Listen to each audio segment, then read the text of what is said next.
She was invisible. Nearly 300 pounds of soft flesh hiding behind a feather duster in the deadliest house in New York.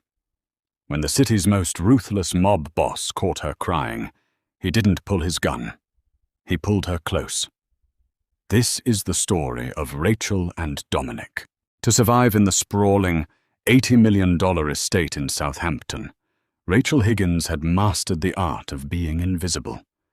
It was a cruel irony, really. At 280 pounds, standing 5'6", Rachel took up more physical space than anyone else in the house. Her thick thighs chafed painfully against the stiff, unforgiving polyester of her size 24 maid's uniform. Her wide hips bumped into the edges of the antique mahogany tables if she wasn't careful. And every time she bent over to scrub the imported Calcutta marble floors, she was acutely aware of the rolls of fat pressing against her waistband. She hated her body. Society had taught her to hate it, but the staff at the Gallagher estate made sure she never forgot it. The other maids, girls named Chloe and Madeline, with size 2 waists and aspirations of marrying rich hedge fund managers, treated Rachel like a piece of the furniture. Actually, they treated the baccarat crystal vases with more respect. Rachel was the workhorse. While the thin girls dusted the light fixtures and arranged the peonies, Rachel was assigned the grueling, sweat-inducing labor, scrubbing the grout in the massive Kohler walk-in showers, hauling heavy bags of fret linens down 3 flights of stairs, and polishing the vast, echoing library. The owner of the estate was Dominic Gallagher. To the readers of the Wall Street Journal, Dominic was a 34-year-old logistics magnate who controlled the shipping ports from New York to New Jersey.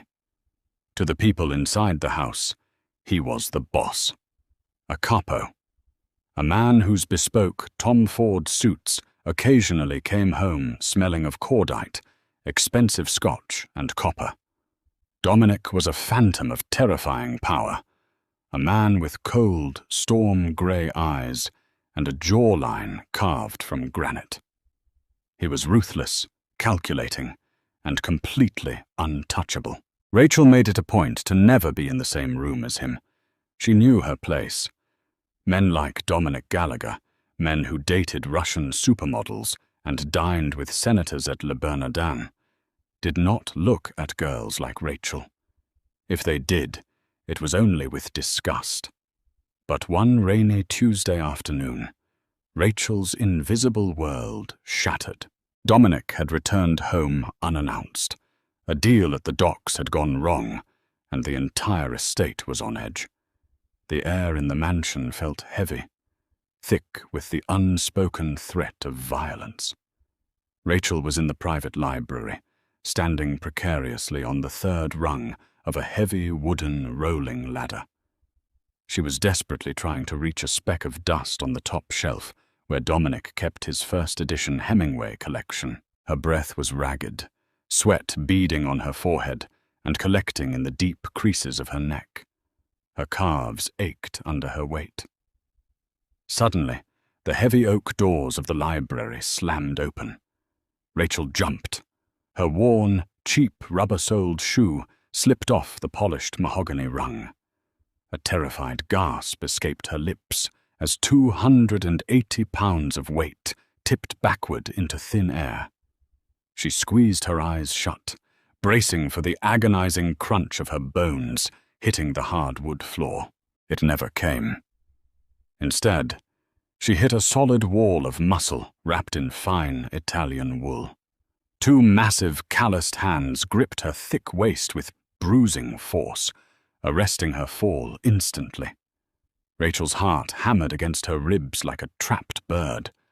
She opened her eyes to find herself clutched against the broad chest of Dominic Gallagher. He hadn't even buckled beneath her weight. He held her suspended for a breathless second, his storm-grey eyes locked onto her wide, terrified brown ones. I'm so sorry," Rachel stammered, her face burning with a fiery, humiliating red blush. "Please drop me, Mr. Gallagher. I'm too heavy. I'm going to crush you." Dominic didn't drop her. Slowly, deliberately, he lowered her until her cheap shoes touched the floor. He didn't let go of her waist immediately. His thumbs pressed lightly into the soft, generous curves of her hips. "You're shaking," Dominic noted, his voice a low, gravelly baritone that vibrated straight through her chest. Rachel looked down at the floor, wanting the imported Persian rug to swallow her whole. She crossed her arms over her large stomach, an instinctive, defensive gesture to hide her sighs. "I didn't mean to intrude, sir. I was just... the dust. I'm sorry. I'll leave." She expected him to yell. She expected to be fired, tossed out onto the wet, gravel driveway of the Hamptons estate. Instead, Dominic reached out. A heavy, scarred finger hooked under her double chin, gently but firmly forcing her head up until she was forced to look at him. His gaze wasn't filled with the disgust she was so used to seeing. It was intense, searching, hot. "What is your name?" he asked quietly. "Rachel." "Rachel," he repeated, tasting the syllables. His thumb brushed the damp skin of her jawline. "Stop hiding yourself, Rachel. You have absolutely nothing to apologize for." He finally stepped back, adjusting his Rolex Daytona, as if he hadn't just caught a falling woman twice the size of his usual companions. "Bring my dinner to the study tonight. Just you." In the weeks that followed, the dynamics of the Gallagher estate silently, seismically shifted. Rachel was no longer invisible. Dominic made sure of it. He specifically demanded that Rachel be the one to serve his morning espresso, brewed from imported illy beans on the massive La Marzocco machine. He required Rachel to lay out his suits. When she entered his private quarters, her heart in her throat, she would often find him sitting in his leather armchair, just watching her. He watched the way her soft hips swayed when she walked. He watched the way her plump, dimpled fingers nervously smoothed down the front of her apron. He didn't mock her. He didn't belittle her.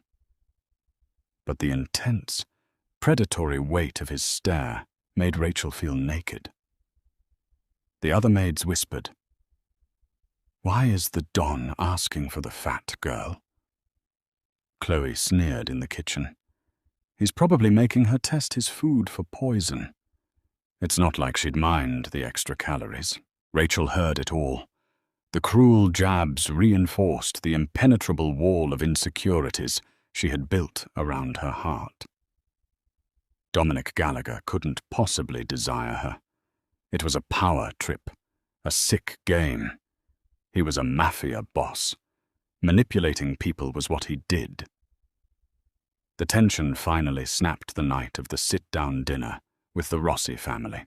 It was a crucial business dinner. The Rossis controlled the distribution routes through Boston, and Dominic needed their cooperation to move a massive, illicit shipment of uncut diamonds. Vincent Rossi, a terrifying, bloated man with a missing left eye, had brought his daughter, Camilla. Camilla Rossi was a viper, wrapped in a vintage size 0 Versace gown. She had razor-sharp cheekbones, a waist so small it looked fragile, and eyes that screamed entitlement. It was an open secret in the underworld that Vincent Rossi wanted to merge their families by giving Camilla to Dominic in marriage. Rachel was assigned to help serve the dinner in the grand dining room, where a custom restoration hardware chandelier cast a warm, golden glow over the long table. The air was thick with the smell of expensive cigars and roasting meats. Rachel's hands trembled as she carried a heavy silver platter of osso buco toward the table. She was hyper-aware of her own bulk, terrified of bumping into a chair. She kept her eyes glued to the floor, holding her breath. As Rachel approached the head of the table, Camilla Rossi leaned over to whisper something to Dominic. Dominic's face was a mask of cold indifference, his eyes darting to Rachel as she neared. Camilla noticed Dominic's distraction. Her eyes narrowed. She looked at Rachel, taking in the flushed, sweaty face, the thick arms, the straining buttons of her uniform, and her lips curled into a cruel, venomous smirk. Just as Rachel stepped behind Camilla to serve the meat, the socialite deliberately swung her leg out. Her sharp, red-bottomed Christian Louboutin stiletto hooked perfectly around Rachel's ankle. Rachel didn't even have time to cry out. Her heavy body pitched forward. She hit the floor with a sickening, resounding thud that rattled the fine china. The silver platter flew from her hands. Hot meat, rich brown marrow sauce, and shattered shards of Bernard Ode porcelain rained down, splashing across the pristine hem of Camilla's designer gown. The dining room went dead silent. The only sound was Rachel's ragged, panicked gasps as she lay on the floor, a sharp pain radiating from her bruised knee. "Oh my God!" Camilla shrieked, leaping out of her chair. She looked down at Rachel with absolute, unmasked revulsion. "You clumsy fat cow! Look what you did to my dress! Are you blind or just too heavy to hold yourself upright?" Rachel scrambled to her hands and knees, hot tears of profound humiliation burning her eyes. It was her worst nightmare realized. The fat, clumsy maid ruining everything. "I'm sorry," she sobbed, frantically trying to scrape the hot sauce off the hardwood floor with her bare hands, cutting her palm on a shard of porcelain. "I'm so sorry, I tripped." "Get her out of my sight," Camilla demanded, turning to Dominic with a dramatic pout. "Dom, sweetie, how do you tolerate such disgusting, sloppy staff? She looks like a pig rolling in the mud." Vincent Rossi chuckled darkly, taking a sip of his wine. Rachel squeezed her eyes shut, wishing she would just die on the spot. She waited for Dominic's booming voice to fire her, to have her dragged out by his armed guards. Instead, the horrific scrape of a heavy wooden chair echoing across the room made everyone freeze. Dominic stood up. He didn't look at Camilla. He didn't look at Vincent. He walked slowly around the massive table, his polished shoes clicking ominously against the wood, until he reached Rachel. He ignored the mess. He knelt down right in the middle of the spilled sauce, his pristine Tom Ford trousers soaking up the grease. He gently grabbed Rachel's bleeding hand, pulling a silk pocket square from his chest and pressing it firmly against her cut. "Dominic, what are you doing?" Camilla scoffed, her voice faltering slightly as the temperature in the room seemed to drop 20 degrees. Dominic slowly stood up, pulling Rachel with him. He kept his arm wrapped tight around her thick waist, anchoring her to his side. She was sobbing quietly, her face buried in her free hand, trembling violently. Dominic's grey eyes locked onto Camilla. They were completely devoid of humanity. He looked like the devil himself. "You stuck your foot out, Camilla," Dominic said. His voice wasn't loud. It was a terrifying, quiet rasp. "I watched you do it." Dom, it was an accident. She's so wide, she practically takes up the whole—" "If you ever speak to her like that again," Dominic interrupted, his voice dropping to a lethal whisper that commanded the entire room, "I will cut out your tongue and serve it to my dogs. And I won't care who your father is." Vincent Rossi slammed his fist on the table. "You disrespect my daughter over a fat piece of hired help, over a maid." "She is not help," Dominic roared, the sudden explosion of volume making the crystal glasses vibrate. He pulled Rachel tighter against him, possessing her, claiming her right there in front of the most dangerous men in New York. "She is under my protection. Get out of my house. The deal is dead." The Rossis were escorted out by heavily armed guards less than 2 minutes later. The dining room was empty. Rachel was crying so hard she could barely breathe. The humiliation, the shock, the terror. It was too much. She pulled away from Dominic, backing up against the silk-papered wall. "Why did you do that?" Rachel choked out, her chest heaving. "You lost $1 million deal because of me. Look at me, Dominic. I'm fat. I'm a joke to them. I'm a joke to everyone." She slid down the wall, burying her face in her knees, her heavy body racked with sobs. "Why are you doing this? No one has ever chosen me. No one." Dominic followed her down. He dropped to his knees in front of her. He gently but forcefully pulled her hands away from her tear-stained, puffy face. He looked at her double chin, her wide waist, her thick thighs, and he looked at her with a raw, burning hunger that terrified her. He leaned in, his lips brushing against her trembling mouth, his breath mixing with hers. "I just did. The morning after the Rossi dinner, the Southampton estate was fundamentally altered. Rachel Higgins woke up not on the lumpy, spring-shot mattress in the servants' quarters, but submerged in the silk sheets of the master suite's adjoining room. She wasn't a maid anymore. Dominic Gallagher had made that terrifyingly clear. When Rachel tried to put on her polyester uniform, she found it missing. In its place, draped over a velvet chaise lounge, was a wardrobe curated overnight from Marina Rinaldi and 11 Honore, luxury designers who actually understood how to dress a body like hers. There were soft cashmere wraps, wide-leg silk trousers that accommodated her heavy thighs without suffocating them, and deep emerald blouses that complemented her brown eyes. But silk didn't act as armor. Rachel felt more vulnerable than ever. "You shouldn't have done it," Rachel whispered later that evening. She was sitting awkwardly on the edge of a massive leather sofa in Dominic's private office, watching him pour 2 glasses of Macallan 25. "The Rossis, they control the Northeast shipping lines. You needed that diamond route. You threw away millions of dollars for a girl who takes up 2 seats on a subway." Dominic paused. He set the heavy crystal decanter down with a sharp clink that echoed in the quiet room. He walked over to her, his movements fluid and predatory, and handed her a glass.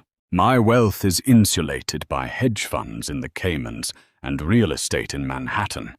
I don't need Vincent Rossi's shipping lines to survive," Dominic stated, his storm-grey eyes locking onto hers. He sat beside her, the cushions dipping under his solid weight. "What I need, Rachel, is loyalty, authenticity. I live in a world where everyone is wearing a mask. The women I've known would sell their own mothers for a Birkin bag and a piece of my territory. But you were terrified of me, yet you still tried to clean my floor with bleeding hands to save my dinner." He reached out, his large, scarred hand resting on the thick curve of her thigh. Rachel flinched instinctively, waiting for the pinch, the insult. It never came. His touch was reverent. "I don't want a hollow runway model who starves herself to fit into a society that hates women," Dominic murmured, leaning closer until she could smell the intoxicating blend of cedar and scotch on his skin. "I want you, exactly as you are, every soft inch of you." For the first time in her 26 years, Rachel allowed herself to believe it. But in the New York underworld, weakness was blood in the water. And Dominic Gallagher had just broadcasted his weakness to the most vindictive family in the 5 boroughs. The fallout was swift. 3 days later, a Gallagher-owned warehouse in Red Hook was burned to the ground. 2 days after that, a union boss loyal to Dominic was found floating in the East River. The commission, The shadowy board of Mafia families was turning a blind eye. Vincent Rossi was calling in every favor he had to destroy Dominic for the disrespect shown to his daughter, Camilla. Dominic tightened security. He hired elite private contractors from Gavin DeBecker and Associates to patrol the estate perimeter. Rachel was forbidden from leaving the grounds. What Dominic didn't anticipate was the betrayal from inside his own glass castle. Chloe, the slender, ambitious maid who had always despised Rachel, had been seething. She couldn't fathom how the fat, clumsy girl had secured the bed of a billionaire capo while she was still scrubbing toilets. So when a burner phone was slipped into Chloe's apron by a Rossi foot soldier with the promise of $50,000 for a simple schedule update, Chloe didn't hesitate.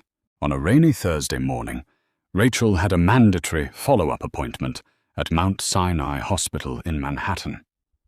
The deep laceration on her hand from the broken Bernardaud porcelain had become severely infected, requiring specialized antibiotics. Dominic was tied up in an emergency sit-down in Queens, trying to stop a full-blown Mafia war. He dispatched 2 heavily armed Gavin DeBecker guards to transport Rachel in a bulletproof Mercedes-Maybach S680.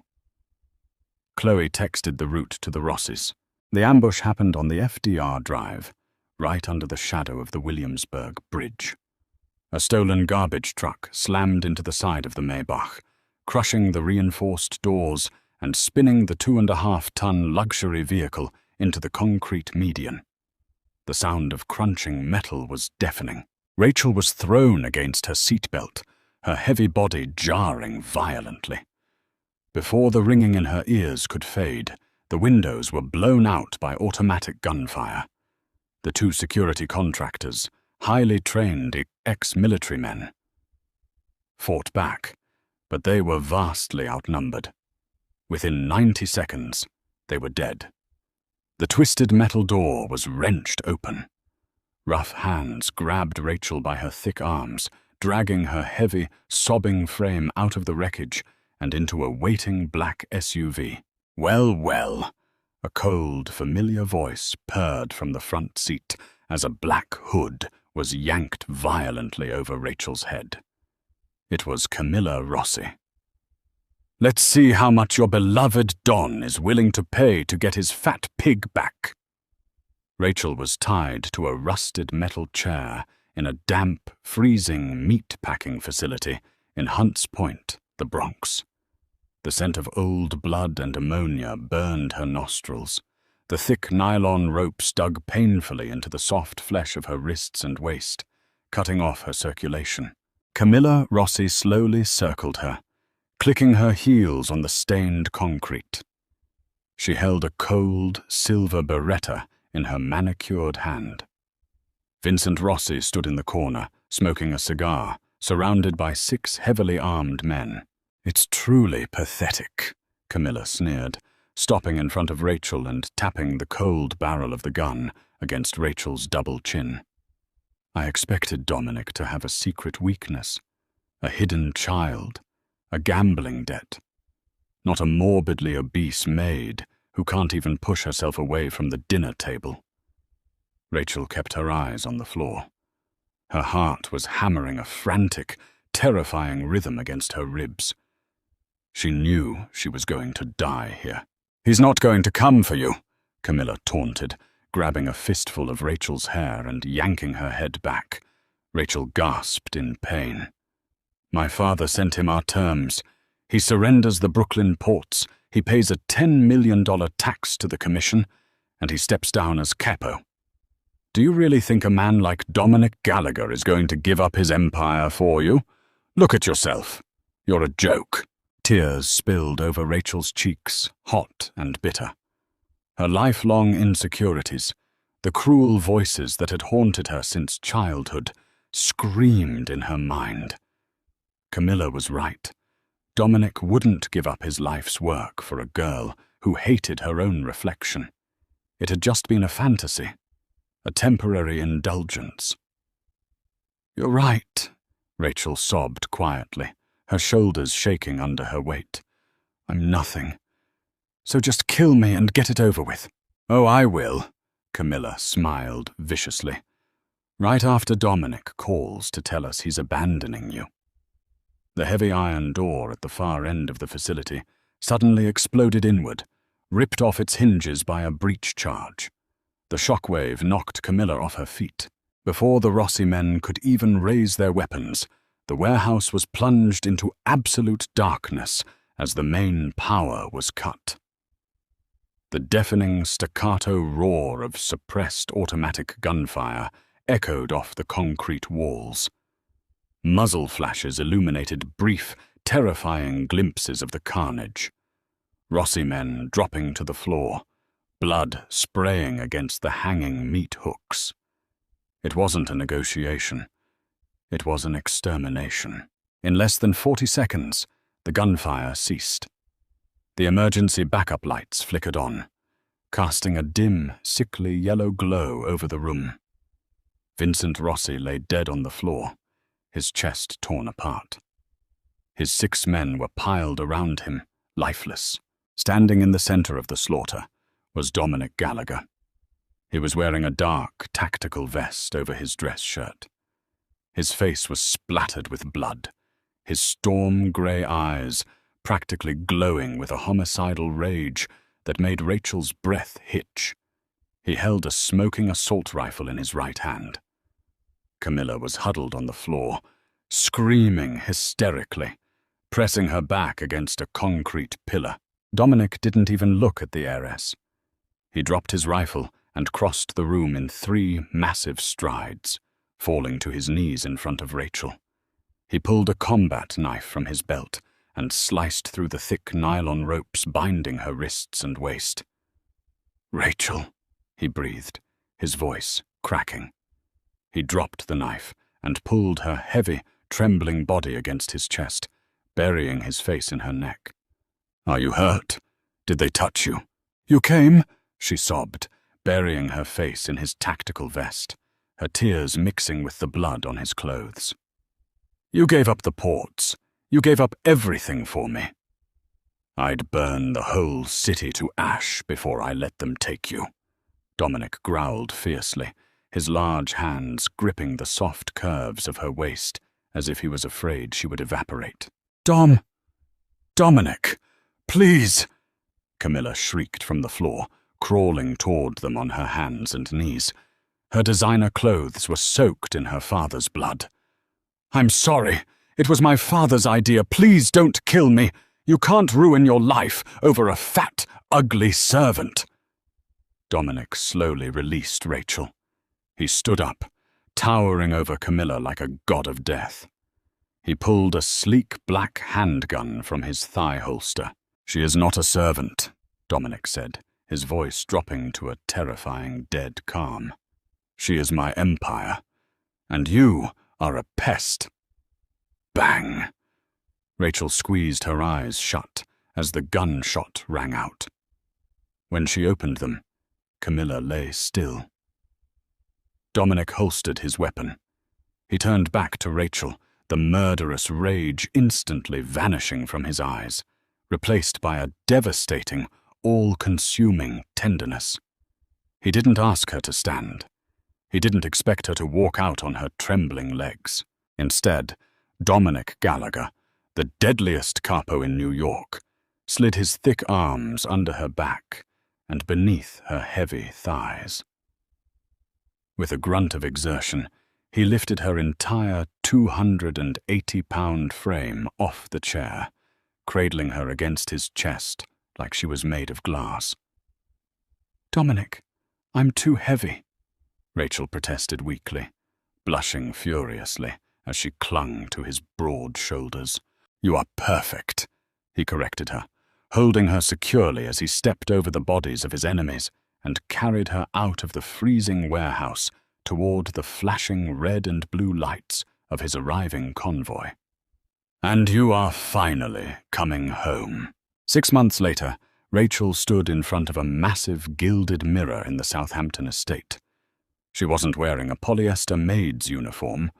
She was wearing a custom-tailored ivory silk wedding gown that hugged her wide hips, accentuated her large breasts, and flowed elegantly over her thick thighs. She was still a big woman. She still had rolls of soft flesh. But as Dominic stepped behind her, wrapping his massive arms around her waist and pressing a kiss to the curve of her neck, Rachel looked at her reflection and didn't see an invisible, fat maid. She saw a Mafia queen, a woman who was chosen, fiercely and completely, by the only man who mattered. Rachel's journey proves that true worth is never measured by the number on a scale. Even in the darkest, most ruthless worlds, real love doesn't demand you shrink yourself to fit in. It fiercely defends the space you take up. Everyone deserves someone who looks at them like they are an empire. If you loved this dramatic, twist-filled story of Rachel and Dominic, smash that like button, share it with your friends,